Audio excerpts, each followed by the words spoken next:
সামনেই রয়েছে বিধানসভা নির্বাচন। বিধানসভা নির্বাচনের দিনক্ষণ এখনো পর্যন্ত ঘোষণা হয়নি ঠিক কথা, কিন্তু ময়দানে নেমে পড়েছে সমস্ত রাজনৈতিক দল নিজেদের মাটি শক্ত করার জন্য। অন্যদিকে ইতিমধ্যে বিধানসভা অধিবেশনও সম্প্রতি শেষ হয়েছে, আর সেই সঙ্গে ইতিমধ্যেই শুরু হয়েছে দিল্লি থেকে সমস্ত বিজেপির শীর্ষ নেতৃত্বদের বঙ্গে আসা যাওয়া। সেই প্রক্রিয়াও শুরু হয়ে গিয়েছে। বঙ্গে আসা যাওয়া, বাংলার মানুষের মন জয় করার যে চেষ্টা প্রত্যেক নির্বাচনের আগে বিজেপির শীর্ষ নেতৃত্ব তাঁরা করে থাকেন, সেটা ইতিমধ্যেই শুরু হয়ে গিয়েছে। কিন্তু মানুষ কি ভরসা রাখতে পারছেন বিজেপির ওপর? এই মুহূর্তে এটা সব থেকে বড় প্রশ্ন। কারণ বর্তমান সময়ের দিকেই যদি আমরা তাকাই, এই মুহূর্তে এসআইআর আবহ রয়েছে। এসআইআর আবহের মধ্যে শুনানি প্রক্রিয়া চলছে। সেই শুনানি প্রক্রিয়ায় সাধারণ মানুষ নাজেহাল হয়ে রয়েছেন। সাধারণ মানুষ হয়রানির শিকার রীতিমতো, আর তাতে তারা বারংবার বিজেপিকে নিশানা করেছেন।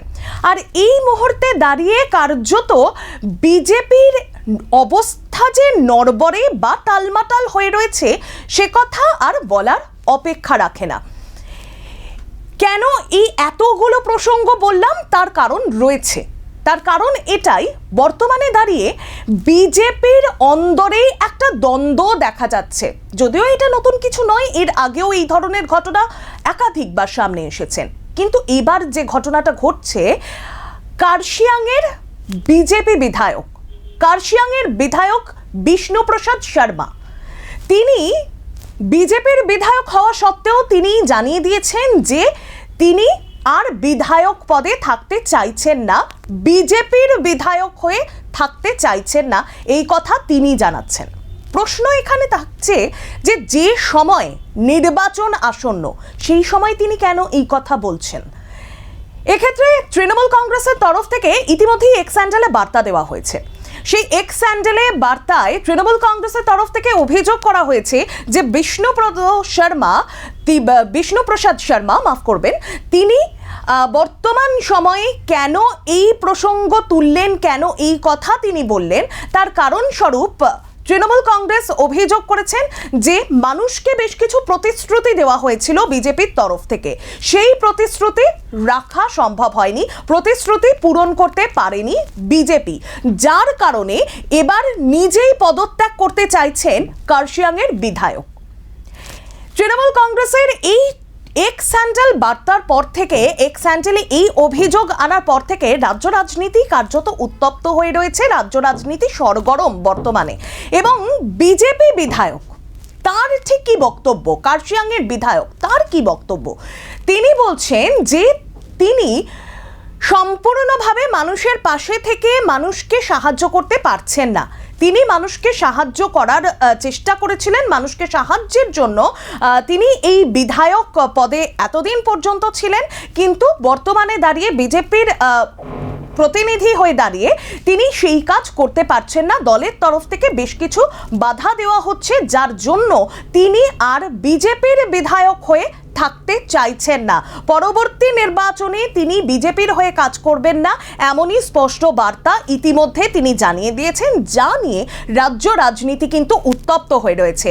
আর সেই সঙ্গে এখানেও বড় একটা প্রশ্ন থাকছেই, যে জায়গায় খোদ বিজেপি বিধায়ক তিনি এই কথা বলছেন, বিজেপিকে নিয়ে সমালোচনা করছেন, যে দলের বিধায়ক হয়ে তিনি এতদিন পর্যন্ত মানুষের হয়ে কাজ করার চেষ্টা চালালেন, বর্তমানে দাঁড়িয়ে তিনি যখন নিজের দলের প্রতি এইভাবে ক্ষোভ প্রকাশ করছেন, বিধায়ক পদ ছেড়ে দিতে চাইছেন, পদত্যাগ করতে চাইছেন, তাহলে সাধারণ মানুষ তারা কি আস্থা রাখতে পারবেন? সাধারণ মানুষের কতটা আস্থা থাকবে সে কথা বলার অপেক্ষা থাকছে না। কারণ আমরা সম্প্রতি একাধিকবার দেখেছি, যদি আমরা এসআইআর প্রক্রিয়া নিয়েই কথা বলি, সেক্ষেত্রে আমরা দেখেছি যে একেবারে এসআইআর প্রক্রিয়া শুরু থেকে এখনো পর্যন্ত বহু মানুষের মৃত্যু হয়েছে। বহু মানুষ তারা আতঙ্কিত হয়ে পড়েছিলেন প্রাথমিকভাবে, তারা তাদের ভোটার তালিকায় নাম থাকবে কিনা সেই নিয়ে তারা আতঙ্কিত ছিলেন, এবং সেই নিয়ে আতঙ্কগ্রস্ত হয়ে বহু মানুষ আত্মহত্যার মতো পথ বেছে নিয়েছিলেন। এবং তার শুধু আতঙ্কগ্রস্ত হয়ে আত্মহত্যার পথই বেছে নেননি, অসুস্থ হয়ে পড়েছিলেন, তারপরে মৃত্যু হয়েছে, সেই ছবিও আমরা দেখেছি। এবং তার পরবর্তীতে আমরা দেখলাম বিএলও মৃত্যুর ঘটনা, এবং বিএলও মৃত্যুর ঘটনার জেরে সমস্ত বিএলওর পরিবার একটাই দাবি করেছেন যে তাদের ওপর অতিরিক্ত কাজের চাপ ছিল, যার কারণে তারা সেই চাপ সহ্য করতে পারেননি, আত্মহত্যার পথ তারা বেছে নিয়েছেন এবং বহু বিএলও অসুস্থ পর্যন্ত হয়ে পড়েছিলেন। রাতের পর রাত জেগে তাদেরকে কাজ করতে হয়েছিল, তারা অসুস্থ হয়ে পড়েছিলেন এবং চিকিৎসাধীন অবস্থাতেও বহু বিএলওর মৃত্যু হয়েছে, সেই ছবি আমরা দেখেছি। এই সমস্ত বিষয়গুলোর পর তারপরে আসে শুনানি প্রক্রিয়া।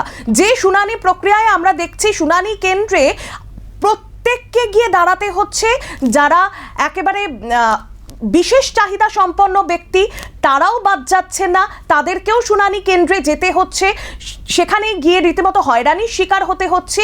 এই সমস্ত বিষয় নিয়ে মানুষ রীতিমতো নাজেহাল।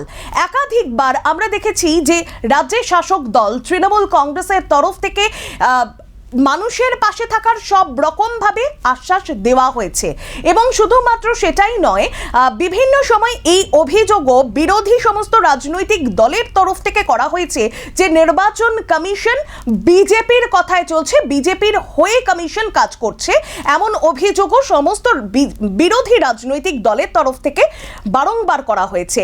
আর সেই জায়গায় দাঁড়িয়ে যেহেতু নির্বাচন আসন্ন, হাতে গোনা আর মাত্র কয়েকটা দিন বাকি রয়েছে বিধানসভা নির্বাচন ঘোষণা হতে, সেই সময়ে দাঁড়িয়ে কোথাও থেকে বিজেপির মাটি বোধহয় আলগা হয়ে যাচ্ছে। আমরা যদি এর আগের বিধানসভা নির্বাচনের কথা বলতে হয়, সেক্ষেত্রে আমরা দেখেছিলাম যে বিজেপি পশ্চিমবঙ্গে ৭৭টি আসনে জয়লাভ করেছিল। ৭৭টি আসনে বিজেপি জেতার পর থেকে ক্রমশ বিজেপির রক্তক্ষয় হয়েছে। আর বর্তমানে নির্বাচন সামনে, আবারও বলছি, কেন বলছি, কারণ বিজেপির রক্তক্ষয় ৭৭টি আসন থেকে হতে হতে বহুবার আমরা এমনও দেখেছি দল বিরোধী মন্তব্য বহু বিজেপি নেতা করেছেন, বিজেপির শীর্ষ নেতৃত্বরা পর্যন্ত, বঙ্গের শীর্ষ নেতৃত্বরা পর্যন্তও করেছেন। আর সেই মুহূর্তে দাঁড়িয়ে এবার খোদ বিজেপি বিধায়কের এহেন মন্তব্য স্বাভাবিকভাবে তো চাঞ্চল্য ফেলবেই, আর সেই ঘটনাই ঘটছে। স্বাভাবিকভাবে বিজেপির বিধায়ক যখন এই ধরনের মন্তব্য করছেন যে তিনি দলে আর কাজ করতে পারছেন না, তিনি নিজের দলকে জুমলা পার্টি বলছেন, সেই জায়গায় দাঁড়িয়ে সাধারণ মানুষ বিজেপির ওপর কি ভরসা রাখতে পারবে? প্রশ্নটা থাকছে বড় করে। আর এই সমস্ত আপডেটও আপনাদের সামনে প্রতিনিয়ত প্রতি মুহূর্তে আমরা তুলে ধরতে থাকবো।